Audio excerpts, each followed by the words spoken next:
पुराण की आप सभी भक्तों की, आप सभी के माता पिता की, आप सभी के गुरु गोविंद की जय जय श्री। कैसे हैं आप लोग? सदा आप पर बिहारी जी की कृपा, भगवान श्री राधा कृष्ण, भगवान श्री सीता रामचंद्र, भगवान श्री लक्ष्मी नारायण भगवान की कृपा इसी तरह बनी रहे। आज Shri Sanatan Dharma Sabha New South Wales Shri Ramakrishna Mandir Sydney, Australia की पावन धरती सिडनी राधा कृष्ण मंदिर में हम सभी लोग बैठ करके कथा का रसपान कर रहे हैं। हमारे भैया श्री अजय सिंह जी के द्वारा ये सुंदर सा कार्य आज इस मुकाम तक पहुंचा है। एक बार सुंदर तालियां बजा के प्रेसिडेंट भैया श्री अजय सिंह जी, जिनके द्वारा हम सबको कथा की गंगा में डुबकी लगाने का मौका मिला। इन्होंने बताया कि हमारे पूर्वज 200 साल पहले फिजी में आए थे। मैंने इनके पुत्र से पूछा कि आप भारत आए? बोले अभी तक नहीं आए पर आएंगे।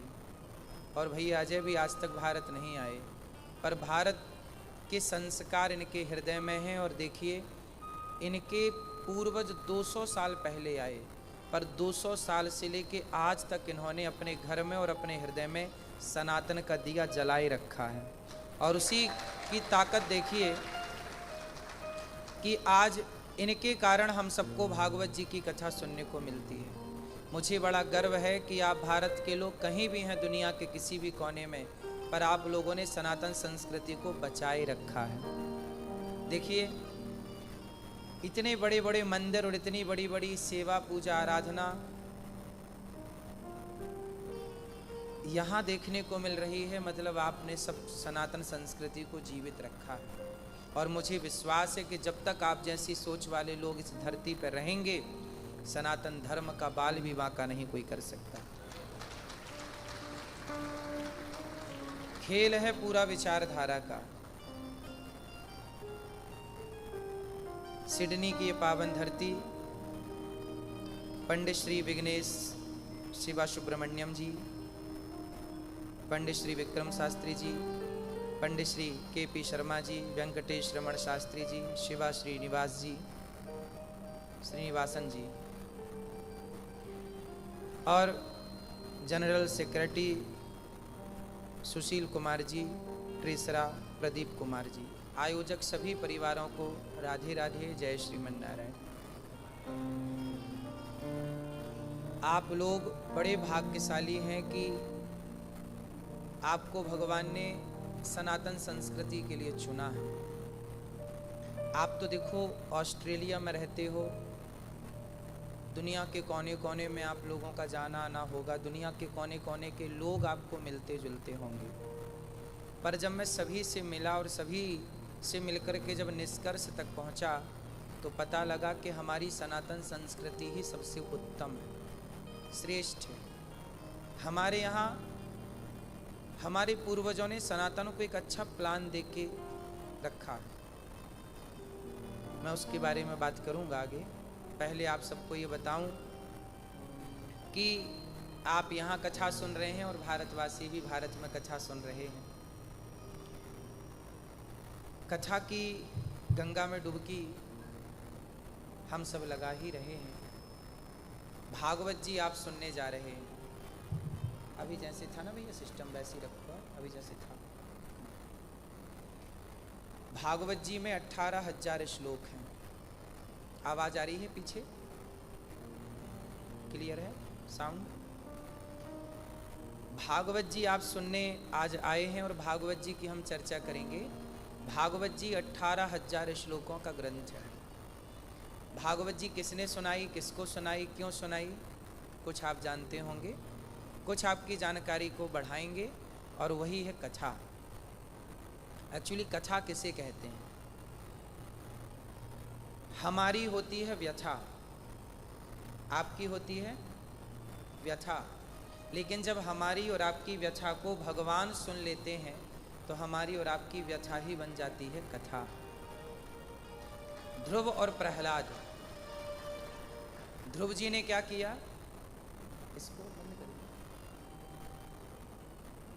ध्रुव जी, ये इसको, ध्रुव जी जो हैं, इसको चालू कर दीजिए। ध्रुव जी जो हैं, ध्रुव जी के पिता ने उनको अपनी गोद से उतार दिया, उनकी सौतेली माँ ने। बोलो हाँ।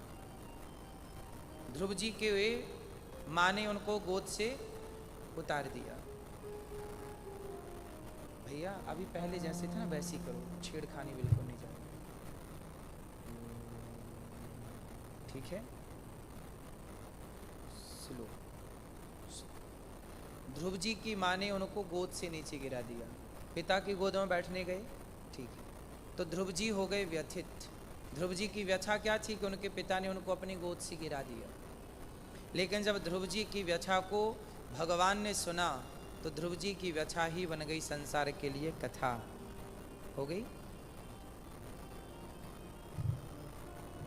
कहते हैं कि जब आपकी कोई प्रशंसा करता है ना तो आपको इतना आनंद नहीं आता, जब आपके बच्चे की कोई प्रशंसा करे तो आपको अच्छा लगता है। एक पिता, एक माँ अपनी प्रशंसा सुनना पसंद करेगी कि अपने बच्चे की? जब बच्चों की प्रशंसा होती है तो माँ बाप बहुत खुश होते हैं कि मेरे बच्चे की प्रशंसा हो रही है।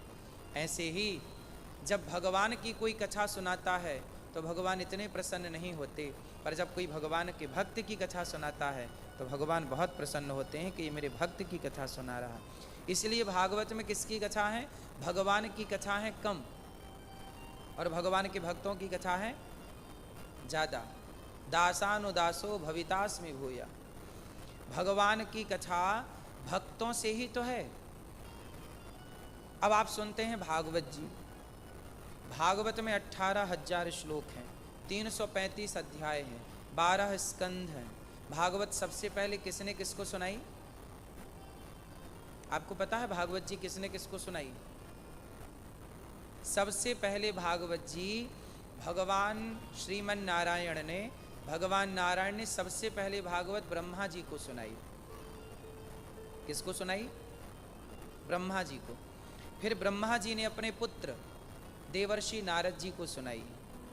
फिर नारद जी ने वेद व्यास जी को सुनाई और वेद व्यास जी ने अपने पुत्र सुखदेव जी को सुनाई और सुखदेव जी ने राजा परीक्षित जी को सुनाई। और जब राजा परीक्षित जी को सुनाई तो वहाँ बहुत सारे संत लोग बैठे थे, तो उन संतों में सूत जी ने कथा सुनी और सूत जी ने शौनक आदि ऋषियों को सुनाई। और के लिए दास अनिरुद्ध भारत की पावन धरती वृंदावन से आप तक पहुंचा है कथा सुनाने के लिए। जो कथा हमारे भगवान नारायण ने ब्रह्मा जी को, ब्रह्मा जी ने नारद जी को, नारद जी ने व्यास जी को, व्यास जी ने सुखदेव जी को, सुखदेव जी ने परीक्षित जी को सुनाई। अच्छा, परीक्षित जी को भागवत क्यों सुनाई? क्योंकि परीक्षित जी कौन है आप जानते होंगे। महाभारत का युद्ध हुआ था, जिस युद्ध में कौरव मारे गए, पर पांडवों में भी एक योद्धा मारा गया, नाम है अभिमन्यु। भगवान कृष्ण के भांजे, अर्जुन के पुत्र हैं, सुभद्रा के पुत्र। अभिमन्यु के पुत्र हुए हैं परीक्षित। अभिमन्यु की जब मृत्यु हुई उस समय उनकी पत्नी उत्तरा गर्भवती थी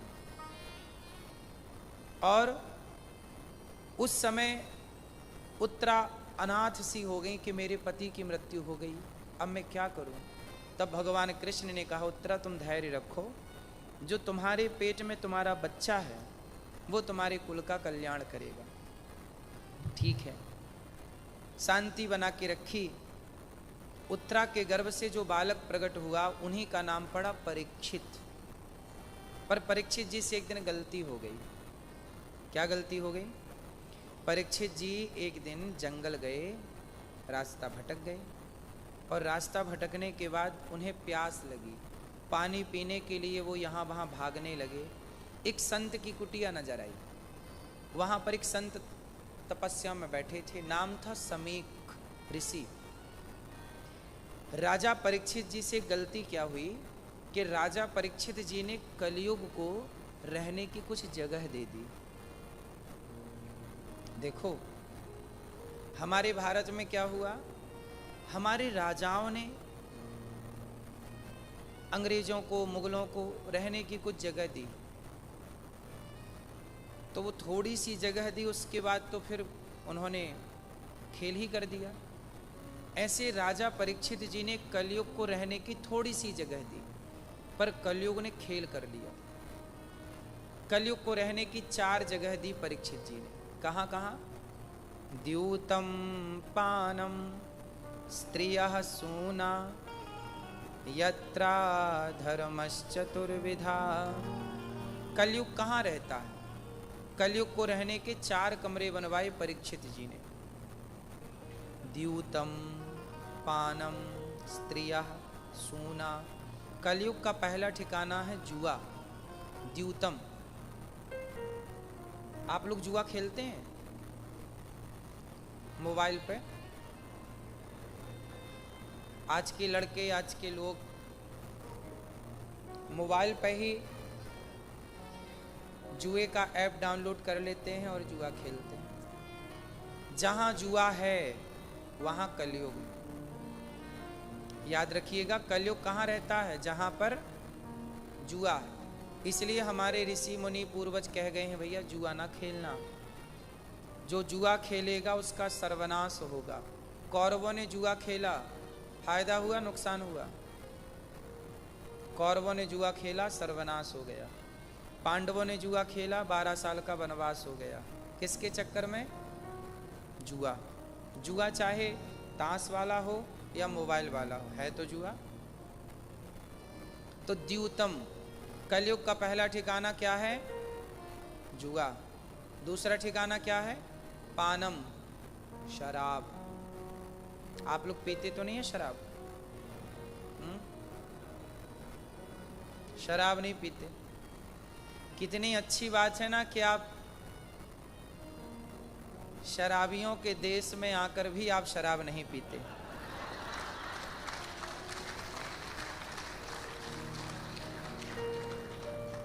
कितनी अच्छी बात है। ये बहुत अच्छी बात है कि जैसे कमल पानी में रहता हुआ भी पानी से बचा हुआ है, ऐसे आप शराबियों के बीच में रहकर भी यदि शराब से बचे हैं तो ये बड़ी कृपा है भगवान की। बचे हैं कि नहीं? बचे हैं। मैया आप नहीं बची हो?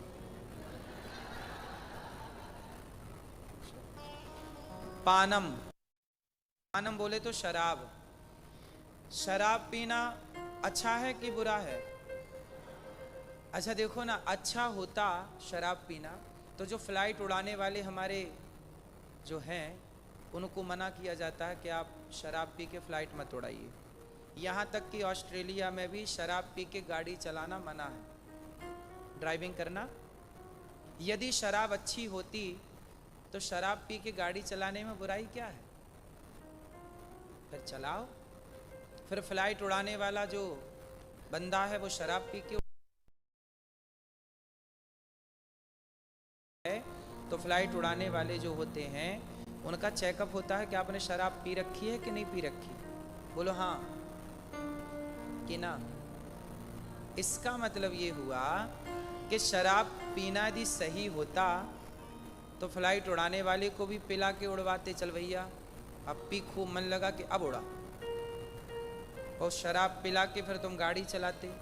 इसका मतलब ये है पूरी दुनिया में शराब पी के ड्राइविंग करना अपराध है। यहाँ भी है कि नहीं है? है। इसका मतलब है कि शराब पीना गलत है, क्योंकि शराब पी के ड्राइविंग करने पर दुर्घटना की संभावना ज़्यादा है। इसलिए हमारे ऋषि मुनि कहते हैं कि जहाँ दुर्घटना की संभावना है उससे दूर ही रहो। उससे क्या रहो? दूर रहो। क्योंकि यदि आपकी आदत बन गई तो आप पी के चलाएंगे गाड़ी, और चलाएंगे तो आपका नुकसान होगा। इसलिए हमारे ऋषि मुनियों ने दूरदृष्टि रखी कि बेटा पियो ही मत, झंझट ही नहीं रहेगा। जितने भी अपराध होते हैं, क्राइम होते हैं, अधिकांश मैं भारत में भोपाल मध्य प्रदेश की राजधानी है, वहाँ की जेल में मैं कथा सुनाने कैदियों को गया था। 4000 कैदियों के बीच में मैंने कथा सुनाई। तो कैदियों से मैंने जब उनका जाना कि आप क्यों जेल में पड़े हो, तो 99% कैदियों का कहना था कि हमने अपराध किया है और वो शराब के नशे में किया।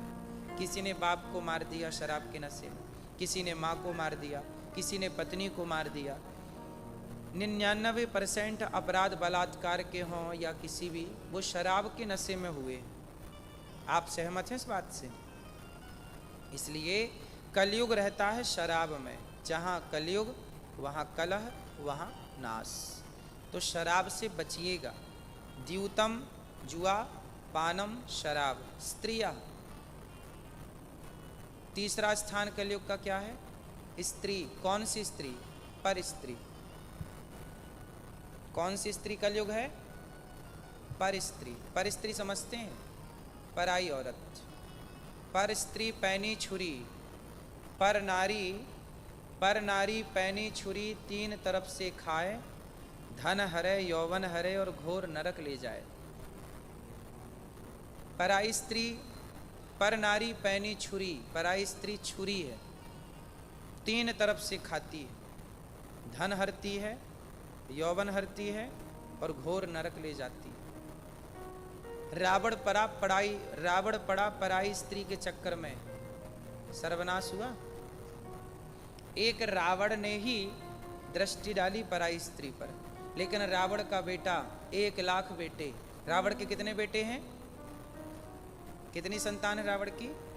1 लाख बेटा है, 1.25 लाख नाती है।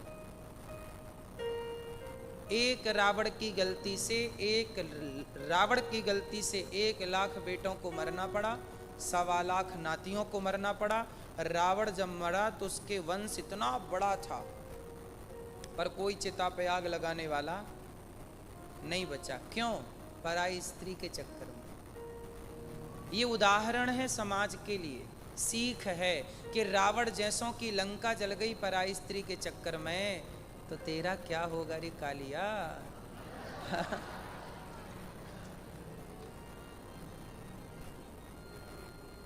इसलिए पराई स्त्री से बच के रहने में ही भलाई है। हाँ या ना? तो द्यूतम पानम स्त्रिया, सूना। कलयुग का चौथा स्थान है मांस। मांस कोशिश करिएगा कि मांस भक्षण ना हो, जीव हत्या हमसे ना हो। कलयुग का 5वां स्थान है बेईमानी से कमाया गया धन।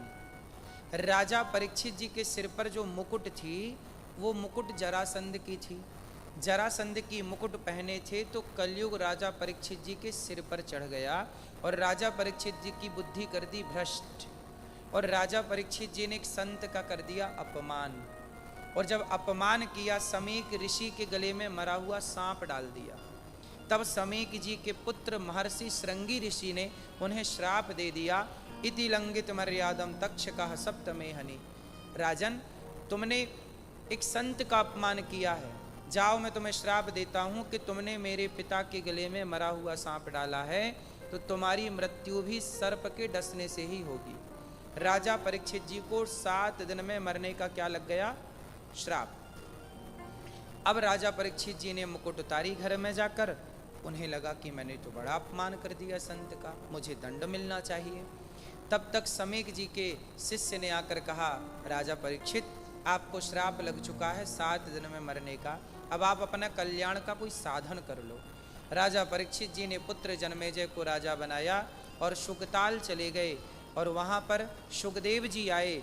हाथ जोड़कर राजा परीक्षित जी ने शुकदेव जी से कहा, गुरुदेव, मुझे 7 दिन में मरना है, मैं क्या करूं?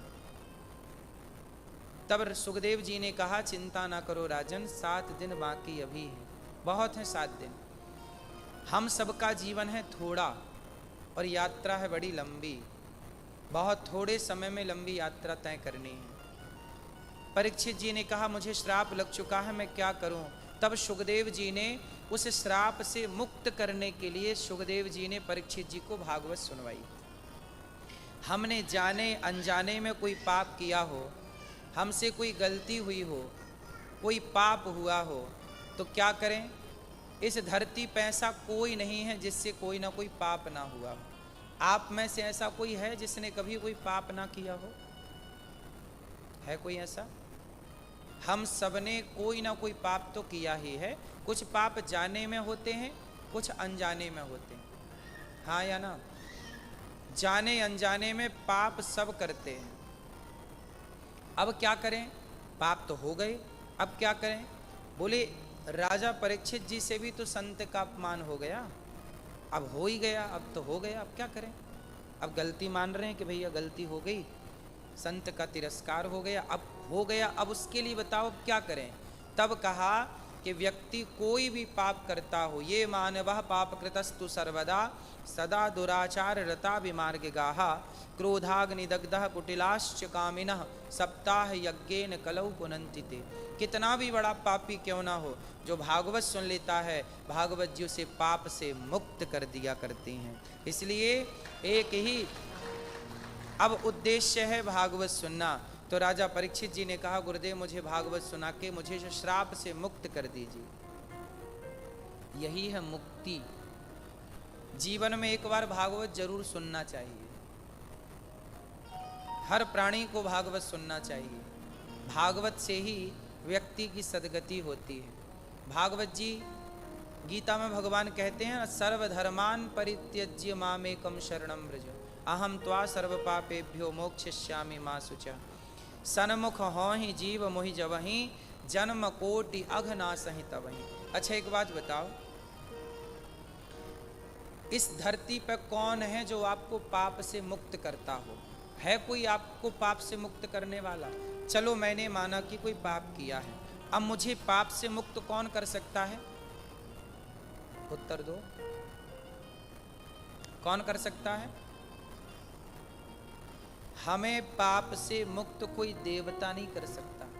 हमें पाप से मुक्त कर सकते हैं तो केवल भगवान, जिन्हें हम कृष्ण कहते हैं, राम कहते हैं, नारायण कहते हैं, हरि विष्णु कहते हैं। केवल भगवान ही पाप से मुक्त कर सकते हैं और धरती पर कोई नहीं है जो आपको पाप से मुक्त कर दे। इसलिए कहते हैं सन्मुख हों ही जीव मोहि जवहीं। व्यक्ति जब भगवान के सन्मुख होता है तो जन्म कोटि, कोटि मतलब करोड़ों जन्मों के पाप उसी क्षण नाश हो जाता है पापों का, जब भगवान की शरणागति ग्रहण करता है। इसलिए भगवान की शरण में रहा जाए तो हम व्यक्ति हर पाप से हम मुक्त होने की ताकत रखते हैं। अच्छा एक बात बताओ, पूतना पुण्यात्मा थी कि पापनी थी? बोलो। पापनी थी। बच्चे को मार के खून पी जाती थी। रुधिरासना जिघांसया पहरै स्तनम दत्त्वा सद्गतिम।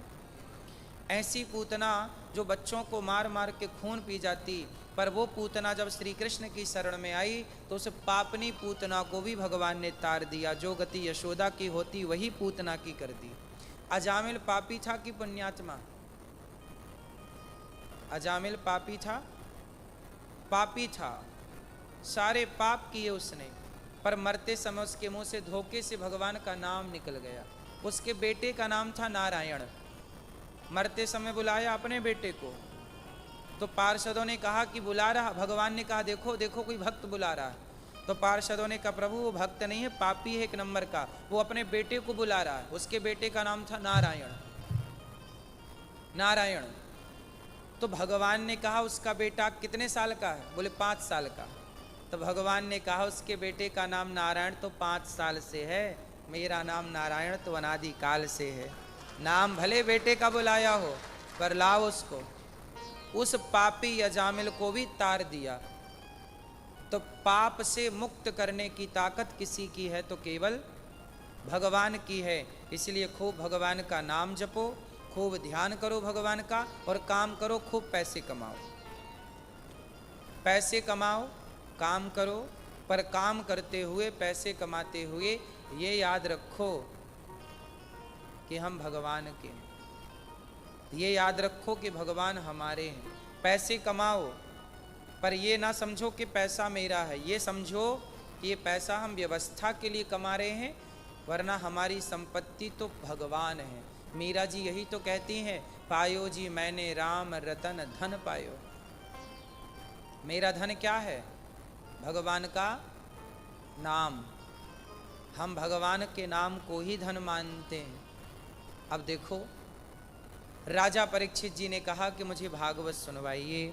तब भागवत जी की महिमा क्या है, सुखदेव जी भगवान ने जब सुनाया परीक्षित जी को भागवत, तो क्या सुनाई, जरा सुनिएगा। 6 अध्यायों में महात्म्य लिखा व्यास जी ने। पहले कहा सच्चिदानंद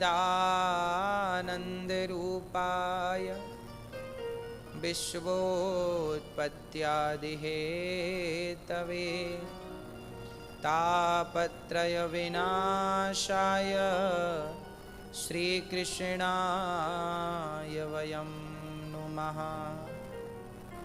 सच्चित आनंद, सच्चिदानंद रूपाय विश्वोत्पत्त्यादि हेतवे तापत्रय विनाशाय श्रीकृष्णाय वयं नुमः। सच्चित भगवान कैसे हैं? पहले हम महात्मा में ये जानेंगे कि भगवान कैसे हैं। जब हम 7 दिन की पूरी कथा सुनेंगे तब हमें पूर्ण ज्ञान होगा। अब जैसे आज हमने कुछ समझाया आपको, तो कुछ आज समझाया है, तो कुछ इससे आगे का कल समझाएंगे, उससे आगे का परसों, और एक बात दूसरी बात से कनेक्ट होगी। जब तक वो वाली बात नहीं सुनोगे तब तक ये वाली बात समझ में नहीं आएगी। इसलिए कहते हैं 7 दिन का कोर्स पूरा करना चाहिए।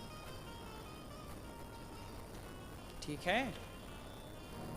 अब जैसे भूमिका है, ये सबसे पहले काखा गाघा ही तो पढ़ोगे, ABCD तो पढ़ोगे, क्या XYZ पढ़ लोगे? तो सबसे पहले है भगवान का स्वरूप के। देखो, भगवान की लीलाएं तो हम बाद में बताएंगे। जब लीलाएं बताएंगे, जब भगवान मक्खन चुराएंगे, क्या चुराएंगे भगवान? अभी आगे 4थे दिन 5वें दिन भगवान क्या चुराते नजर आएंगे आपको? अरे भगवान गोपियों के घर घुसे और माखन चुरा रहे हैं। गोपियों के घर घुसे, ग्वाल वालों का गोला बनाए, छींके पे चढ़े और मक्खन निकाल के खा रहे हैं और सबको बांट रहे हैं। अब आप कहोगे कैसा भगवान है, बताओ, चोरी करता है, माखन चुराता है। लेकिन वो भगवान माखन चुराता है, वो कथा 5वें दिन है। वो परमात्मा क्या है वही समझाने के लिए 4 दिन खर्च होते हैं। 4 दिन में आपको ये बताया जाता है कि जो परमात्मा माखन चुराएगा वो है कौन। यदि आपने 5वें दिन की कथा सुनी, आपने पहले दिन की नहीं सुनी, दूसरे दिन की नहीं सुनी, तीसरे दिन की नहीं सुनी, कोई 5वें दिन की कथा पे आया और उसको सुनाया क्या जा रहा, भगवान गए वो मिट्टी खाने लग गए, भगवान गए और माखन चुराने लग गए, तो आदमी कहेगा भैया ये चोर की कथा सुना रहे हैं, ये कैसा भगवान है जो चोरी करता है। फिर यहां से क्या बैठता है, संदेह, मन में क्या होता है, डाउट। इसलिए कहते हैं कि आधा ज्ञान किसी काम का नहीं। पहले हम ये जाने कि जो कृष्ण माखन चुराते हैं वो कृष्ण कौन है। अब वो बताने के लिए आज बताएंगे आपको। माखन की लीला तो बाद में होगी, पहले उस माखन लीला का बेस तैयार होगा कि वो है कौन, ताकि आपको तब डाउट ना हो। आज सुन लेंगे तो तब डाउट नहीं होगा, और आज नहीं सुनेंगे तो तब डाउट हो जाएगा, भाई ये कैसा है। और तो छोड़ो, भगवान शंकर की पत्नी कौन है, माता सती।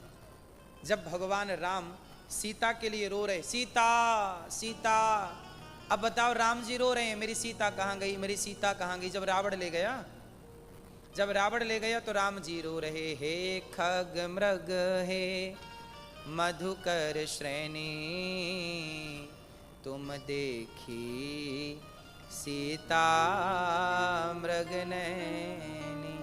अब राम जी की पत्नी हो गई चोरी। अब देखो कितना बड़ा डाउट है। आप किसी को बताओ कि भैया भगवान की पत्नी चोरी हो गई, वो हंसेगा, पागल हो गए, भगवान की पत्नी कैसे चोरी हो सकती है। जो नहीं जानता, जो वेश नहीं समझता ईश्वर के, इसलिए जो पूरी कथा नहीं जानता वो हंसेगा, वो क्या कहेगा, भगवान की पत्नी कैसे चोरी हो सकती। भगवान तो सर्वज्ञ हैं, उनकी पत्नी कौन चुरा। और राम जी भी कम कमाल के नहीं है, राम जी भी पत्नी के लिए रो रहे हैं, हे सीते हे सीते हे सीते। राम जी रो रहे थे, तब तक वहां शिव जी निकले माता सती के साथ, अपनी पत्नी, भगवान शिव की पत्नी माता सती, शिव की पत्नी कौन? माता सती के संग गए तो माता सती को डाउट हो गया। शंकर जी ने प्रणाम किया, जय हो, जय जय जय सच्चिदानंद जगदीशा, आपकी जय हो। तो शंकर जी से माता सती ने कहा, किसे प्रणाम कर रहे हैं आप? शंकर जी ने कहा, ये भगवान है। सती बोली, आपने भांग ज्यादा चढ़ा ली आज, और ये भगवान नहीं है, ये कोई भगवान नहीं है। अरे भगवान होते तो अपनी पत्नी के लिए रोते क्यों? भगवान को तो सब पता है कि मेरी पत्नी कहाँ, रावण ले गया तुरंत मार देते रावण को। ये भगवान नहीं है। सोचिए, शिव की पत्नी को डाउट हो गया, राम पर संदेह हो गया, तो फिर हमें और आपको संदेह हो जाए, इसमें कोई आश्चर्य है? अच्छा ये बताओ, माता सती को डाउट क्यों हुआ? भैया, वो मोबाइल वाले भैया क्या गूगल से पूछने लग गए डाउट क्यों हुआ? ना बताएगा गूगल।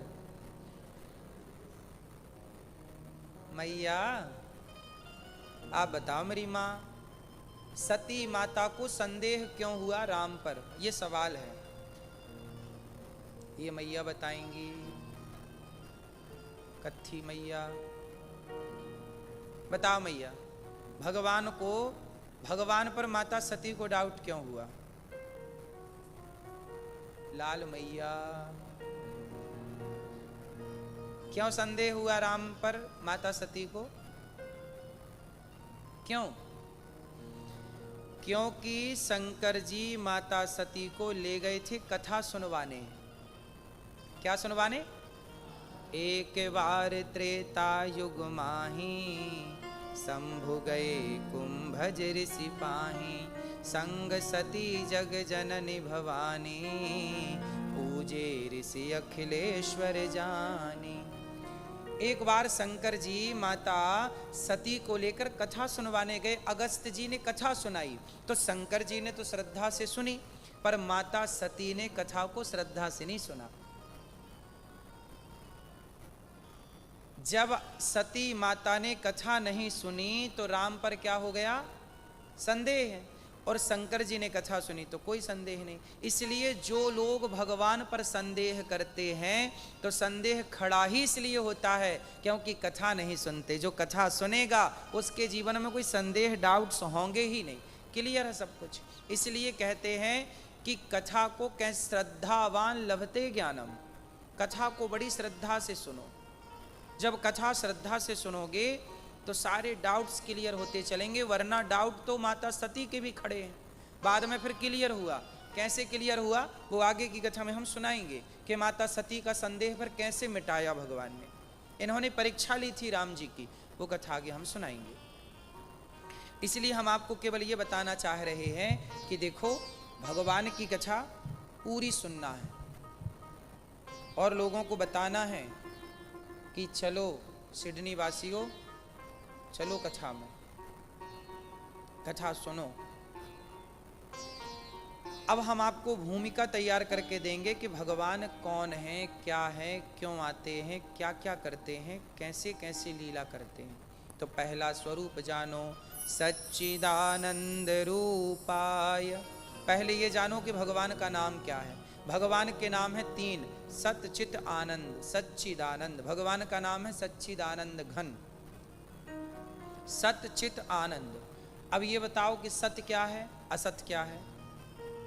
आप लोग सच्चे हैं कि झूठे हैं? क्या है? सच्चे? मैया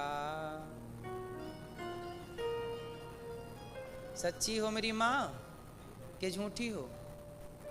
मैया आप सच्ची हो कि झूठी हो? हैं?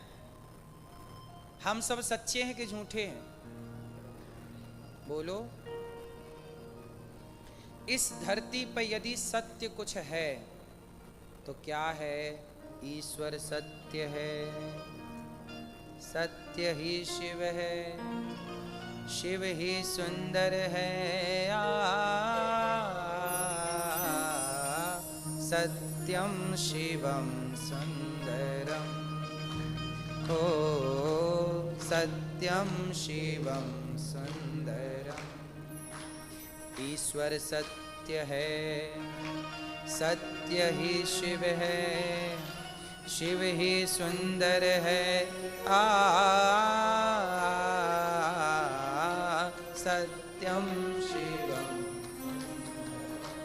तो सत्यम कौन, शिवम कौन, सुंदरम कौन? ईश्वर सत्य है, केवल ईश्वर सत्य है।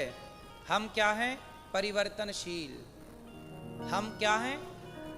परिवर्तन। हम झूठे हैं। हम आज हैं, कल नहीं रहेंगे।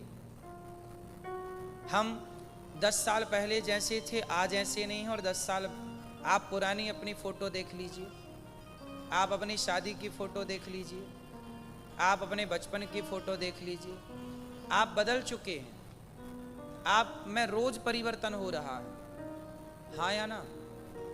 लेकिन इस परिवर्तन को आप देख नहीं पाते। हम में और आप में परिवर्तन है, पर परमात्मा में कोई परिवर्तन, वो तब भी जैसे थे आज भी वैसे हैं। बोलो हाँ। इसलिए सत्य केवल भगवान है। और ये संसार कैसा है? झूठा। बोलो हाँ। संसार कैसा है? झूठा, मतलब परिवर्तनशील। और जहां परिवर्तन है वो झूठ है। सच कभी बदलता नहीं। आपने सुना होगा, सच में कभी परिवर्तन, सच में कभी परिवर्तन नहीं होता। जबकि झूठ में क्या होता है? बोलो हाँ, परिवर्तन।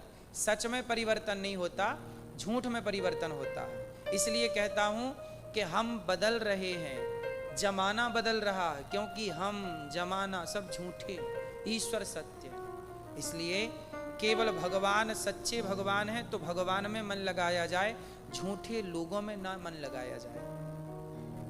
क्यों? तुलसीदास जी ने झूठे संसार में मन लगाया कि सच्चे भगवान में? मीराबाई ने सच्चे भगवान में मन लगाया कि झूठे संसार में? मीराबाई के पति की मृत्यु हो गई, लोगों ने कहा थोड़ा रो लो, तो मीराबाई बोली क्यों रोए? बोले पति मर गए तुम्हारे भोजराज जी। अरे मर गए? मीराबाई हंसी, बोले हमारे पति कभी मर ही नहीं सकते। बोले आप किस पति की बात करते? बोले देखो वो मरे पड़े हैं। मीराबाई ने कहा ऐसे बर को क्या बरूं, जो जन्मे और मर जाए, बरिए बर गोपाल को, मेरो चुनरो अमर कर जाए। मैंने ऐसे पति का वर्ण किया ही नहीं जो मर जाए। मेरे पति तो गिरधर गोपाल हैं जो कभी मर ही नहीं सकते।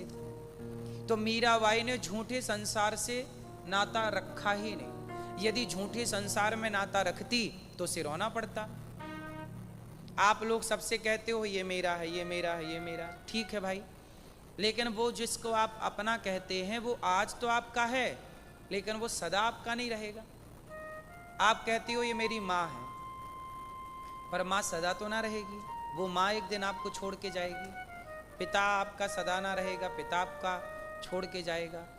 आपने पिता से प्यार किया, माँ से प्यार किया, इसलिए रोना पड़ता है। क्या आपको ये पहले से पता नहीं था कि ये माँ बाप एक दिन चले जाएंगे? जो जाने वाले हैं उनसे प्रेम करना ही क्यों? अब आपने प्रेम किया है तो रोइए फिर उनके लिए। क्या आपको पता नहीं था कि ये पत्नी या पति एक दिन हमको छोड़ के चला जाएगा या चली जाएगी? हम पति पत्नी जो हैं, हम दोनों भी भले एक दूसरे के साथी हैं, संगी हैं, पर एक टाइम ऐसा आता है कि हम दो में से कोई एक चला जाता है और फिर हम एक के एक रह जाते हैं। बोलो हाँ, ये सत्य है। इसलिए जो छोड़ के जाएगा उससे प्यार क्यों करना? जो छोड़ के जाए ही ना, उससे प्यार करते हैं। कौन नहीं जाता छोड़ के? भगवान तो यहाँ के भी साथी हैं और वहाँ के भी साथी हैं, लेकिन संसार में कुछ लोग केवल यहीं के साथी हैं और यहाँ भी पूरा साथ नहीं देते। बीच में ही तलाका तलाकी चालू हो जाती है, हाँ या ना? कसम खाई थी 7 जन्म की, 4 साल नहीं चले। 7 जन्म की तो छोड़ दो। तो आप जो उम्मीदें रखते हैं ना संसार से, अपेक्षाएं कि ये मेरा है, मेरा साथ ये देगा या ये देगी, कोई किसी का साथ क्यों देगा? भगवान ही साथी हैं, मेरे तो गिरधर गोपाल दूसरो ना। ये संसार क्या है? ये संसार एक यात्रा है। हम लोग इस यात्रा में आए हैं। आप लोग यहाँ आए क्या करने आए? यात्री हैं, हम भी यात्री हैं। हम 10 दिन की यात्रा में आए, 7 दिन की यात्रा में आए। आप भी 50 साल की यात्रा में आए, 100 साल की यात्रा में आए। यात्रा पूरी होने पर हम सबको जाना है। कहाँ जाना है? हाँ, वहीं जाना है जहाँ से आए हैं। इसलिए कहते हैं, क्या कहते हैं? मैया जी झूठ मत बोलो प्रभु के, न हाथी है न घोड़ा है, वहाँ पैदल ही जाना। मैया जी झूठ मत बोलो, भैया जी झूठ मत बोलो, प्रभु के पास जाना है। न हाथी है न घोड़ा है, वहाँ पैदल ही जाना है। न हाथी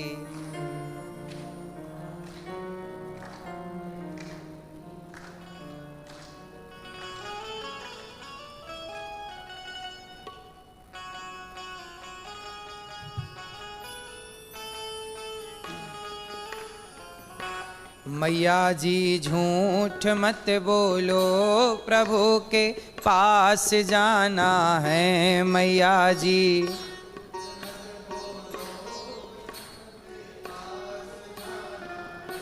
न हाथी है न घोड़ा है, वहाँ पैदल ही जाना है। न हाथी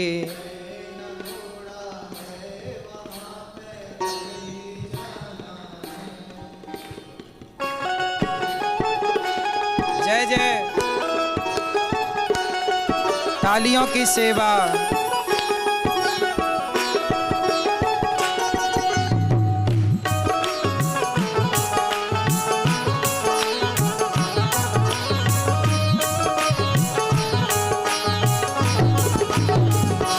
मैया जी झूठ मत बोलो, प्रभु के पास जाना है। मैया जी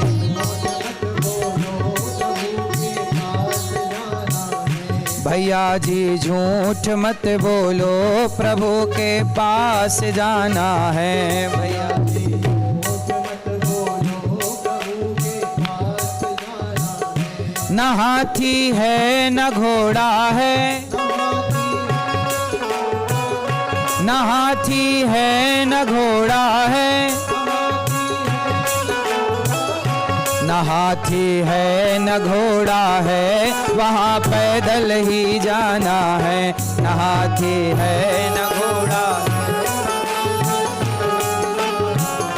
भैया जी झूठ मत बोलो, प्रभु के पास जाना है। भैया जी झूठ मत बोलो, प्रभु के पास जाना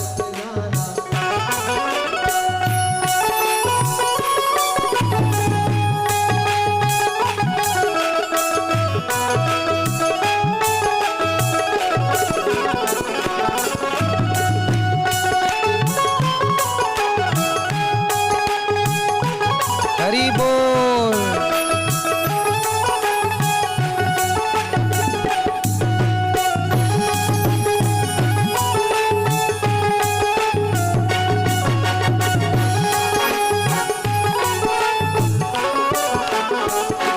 तुम्हारे महल चौबारे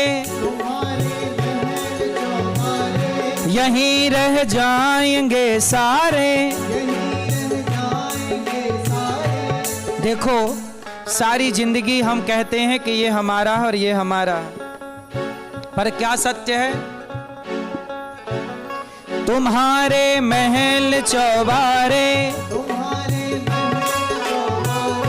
यहीं रह जाएंगे सारे।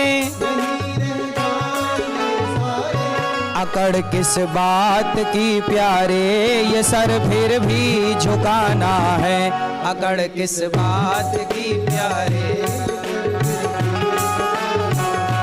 मैया जी झूठ मत बोलो, प्रभु के पास जाना है।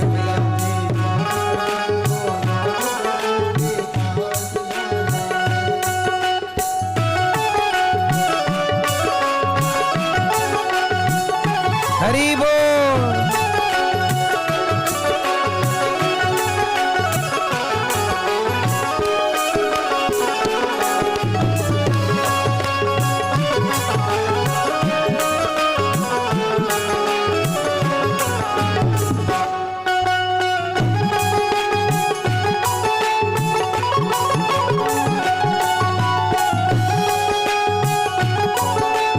पास जाना है।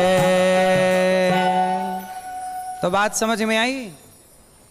तुम्हारे महल चौबारे यहीं रह जाएंगे सारे,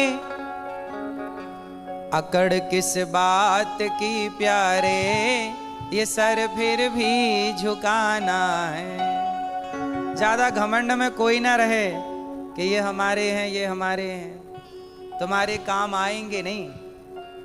द्रौपदी के 5 पति थे और पांचों एक से बढ़कर एक, पर काम आए? चिल्लाती रह गई, अर्जुन आओ, अर्जुन आओ, भीम आओ, आओ, पर कोई ना आए। आओ, कपड़े उतरते रहे, साड़ी खिंचती रही। जगत के भरोसे रहोगे तो चिल्लाते रहो। तुम्हारी ताकत कितनी है उससे क्या फर्क पड़ता है? क्या अर्जुन की ताकत कम थी? क्या भीम की ताकत कम थी? पर इन सब के होते हुए भी द्रौपदी के कपड़े उतार लिए गए कि नहीं? इसलिए काम जिसे आना है उसे तो आप पुकारती नहीं। द्रौपदी ने कहा भगवान से, प्रभु अब आओ। जब पुकारा तो कौन आए? गोविंद आए ना। हाँ, तुम्हारे महल चौबारे यहीं रह जाएंगे सारे, अकड़ किस बात की प्यारे। किस बात की अकड़ है ये तो बताओ। अकड़ किस बात की प्यारे, ये सर फिर भी। आदमी जीते जी नहीं झुकता है ना, जीते जी अकड़ के खड़ा रहता है। इसलिए आदमी मरने के बाद अकड़ता है। भाई अकड़ तो मुर्दे की पहचान है, जिंदा क्यों अकड़ता है? और मरने के बाद आपने देखा होगा ये गर्दन ना मुर्दे की लटकती रहती है ऐसे ऐसे। अब झुका रहा है मरने के बाद, जीते जी झुका, मरने के बाद तो झुकनी ही है।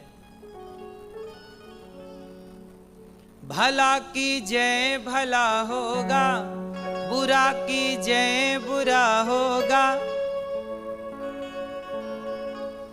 वही लिख लिख कर क्या होगा, यही सबको चुकाना है।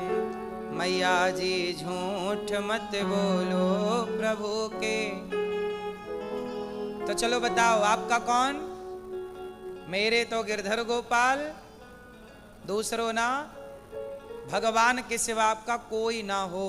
कोशिश करिएगा कि भगवान ही आपके थे, भगवान ही आपके हैं, उनके सिवा आपका कोई ना हो।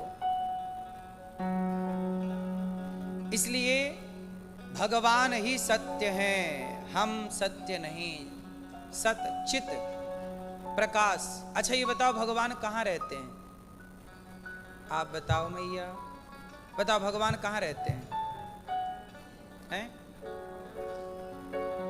मैया, आपने भगवान को देखा है? नहीं। आपने भगवान को देखा है? चश्मा वाली भैया,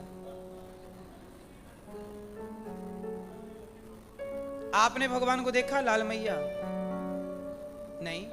आपके बगल में मैया, मैया आपने भगवान को देखा? मेरी माँ, मैया आप। पीछे वाली मैया, आपने भगवान को देखा?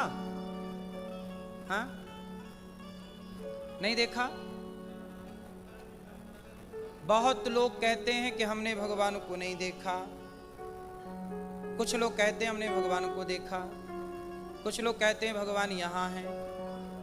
ठीक है, आप सबकी बात सही है, पर एक बात बताओ, आप कितने कॉन्फिडेंस से कहते हो ना कि हमने भगवान को नहीं देखा? आपने भगवान को देखा?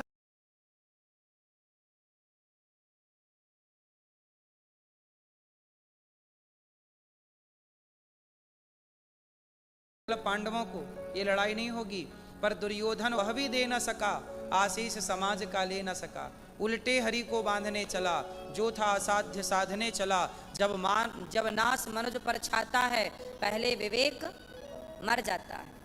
दुर्योधन के सामने कई बार कृष्ण खड़े हुए, लेकिन दुर्योधन कृष्ण को पहचान ना सका। देखा तो, देखना अलग है और पहचानना। आप लोगों के साथ भी यही है कि आप सबने देखा तो है पर पहचाना नहीं। कृष्ण कौन है? भगवान। लेकिन दुर्योधन मानने को तैयार नहीं है। दुर्योधन कहता है ये तो ग्वाला है, यशोदा का छोरा है, कोई भगवान थोड़ी है। देखा तो राम को रावण ने भी कई बार, क्या पहचान पाया? पहचान गया होता तो चरण में ना चला जाता, शरण में ना चला जाता। तो ईश्वर को देखा तो बहुत लोगों ने था, पर पहचाना किसी किसी ने था। ऐसे आज भी भगवान है तो सही, देख सब रहे हैं भगवान को, पर कोई विरला पहचान पाता है कि यह भगवान है। वरना सब कहते हैं ये तो पत्थर की मूर्ति है। लोग कहते हैं भगवान थोड़ी है, ये तो पत्थर है। मानो तो मैं गंगा माँ हूं, ना मानो तो बहता पानी। मानो तो ईश्वर है, नहीं मानो तो क्या है फिर। इसलिए भगवान को आप सबने देखा है, बार बार देखा है, आसपास देखा है। माँ के रूप में देखा, पिता के रूप में देखा, बच्चों के रूप में देखा, मददगार के रूप में देखा। जिसने आपकी हेल्प कर दी वो कौन था? अनायास कुछ लोग ऐसे होते हैं जो बिना स्वार्थ के आपकी मदद करके चले जाते हैं। कौन था वो? कौन था? हमारे भैया ने आज हमें बताया, भैया अजय जी ने, कि इनके बेटे को रास्ते में किसी दूसरे की लड़ाई थी, इनका बेटा को गोली लग गई। यहाँ गोली लगी, आर पार हो गई, यहाँ लगी, गोली लग गई, फिर भी इनका बेटा सुरक्षित है। कौन था जिसने गोली लगने के बाद भी बचा लिया? आपको क्या लगता है? आपके जीवन में इतने बड़े बड़े हादसे होते हैं और आप सलामत रह जाते हो। कौन था? अभी अहमदाबाद में प्लेन हादसा हुआ, सारे यात्री मारे गए पर एक बच गया। जब सारे मारे गए थे तो वो क्यों बच गया? क्योंकि जिसे बचाने वाला भगवान हो, उसे मारे कौन? तो ईश्वर ने ये आपको दिखा रखा कि भैया मैं हूं, यदि मैं चाहूं तो सब हो सकता है। इसलिए ये दास अनिरुद्ध जो आपके सामने बैठा है, मैं भी 2013 में 20 फीट ऊपर छत से नीचे गिर गया था। कोल्हू टूट गया, कई महीना हॉस्पिटल में था। मैं गिरा था, कोल्हू के बल गिरा, सिर के बल गिरता तो मर ही जाता। पर इतना गिरने के बाद, इतना बड़ा हादसा होने के बाद भी यदि बचाया है तो कौन? आपको क्या लगता है ईश्वर नहीं है? अरे पग पग में वो आपको गले से लगाकर गोद में उठा के चल रहा है। बस फील तो करिए, महसूस तो करिए, उसे आसपास देखने की कोशिश तो करिए। वो है। आपको ऐसा क्यों लगता है कि हमने नहीं देखा? भगवान, पहली बात तो मैं आपको बता दूं कि भगवान को देखना है तो माता के रूप में दिखेगा, पिता के रूप में दिखेगा, गुरु के रूप में दिखेगा और विग्रह के रूप में दिखेंगे। आप सोचो कि आपके सामने बांसुरी बजाते आ जाएं तो इस कलिकाल में संभव नहीं है। आएंगे, अब किस रूप में आए ना जाने, किस रूप में नारायण मिल जाएगा, पता नहीं किस रूप में आकर नारायण मिल जाएगा। पता नहीं किस रूप में आकर वो मिल जाए, हमें पता ही नहीं लगता। इसलिए कहता हूं सब में ईश्वर को देखना स्टार्ट करो। हम सबने भगवान को बार बार देखा, इसलिए पहचानो। अपनी माता में ईश्वर को देखो, पिता में, अतिथि में, गुरु में, सब में ईश्वर को देखने की कोशिश करिए। बात समझ में आई? और कभी ये मत कहिए कि हमने ईश्वर को नहीं देखा। सदा ये विश्वास से कहिए, कॉन्फिडेंस रखिए, हाँ हमने भगवान को देखा, बार बार देखा है हमने। संतों के रूप में देखा है, भक्तों के रूप में देखा है। हर क्षण भगवान हमारे संग हैं। क्यों घबराऊं मैं, मेरा तो श्याम से नाता है। जीवन की गाड़ी मेरी, जीवन की गाड़ी मेरी श्याम चलाता है। क्यों घबराऊं मैं, मेरा तो श्याम से नाता है। क्यों घबराऊं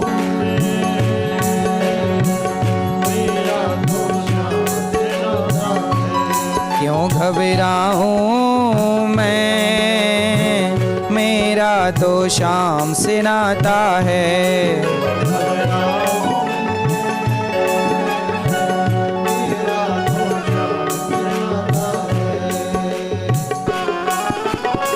जीवन की गाड़ी मेरी, जीवन की गाड़ी मेरी, जीवन की गाड़ी मेरी श्याम चलाता है। क्यों घबराऊं मैं, मेरा तो श्याम से नाता है। क्यों घबराऊं